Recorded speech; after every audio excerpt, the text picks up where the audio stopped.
আমাদের খরা প্রবণতা এলাকা, এখানে পানির আমাদের আর্সেনিক আছে, স্বাস্থ্য সেবাটার আমাদের সমস্যা আছে, আমরা এটা পাই না। নগরের সুবিধা আমরা গ্রামে যেন পাই। আমরা ধানের দর চাই, আমরা কৃষকের ওপর বুঝেছেন ঠিক মতন নজর দিতে হবে। কৃষকের যে ন্যায্য মূল্য সেই জিনিসটা পাওয়ার জন্য সরকারকে আমাদের কথা তার মুখ দিয়ে বলে আমরা এটাই চাই। উন্নয়নমূলক কাজগুলো হবে, মানে আমরা নারীরা যেন উন্নয়নমূলক প্রশিক্ষণগুলো পাই। আমরা চাই যে উপজেলা চেয়ারম্যান হবে এই এলাকায় শিক্ষার মান উন্নয়ন করবে।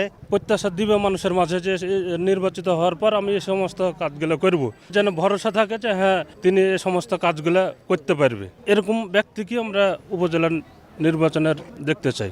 যারা পরীক্ষিত মানুষ, সৎ মানুষ, এলাকার কাজ করবেন, তাদেরকেই জনগণ নির্বাচিত করবে। স্কুল, রাস্তাঘাট এসব যেন আরও উন্নয়ন হয়। গোদাগাড়ি একটা মডেল থানা হিসাবে যেন বাংলাদেশের মানচিত্রে প্রতিষ্ঠিত হয়।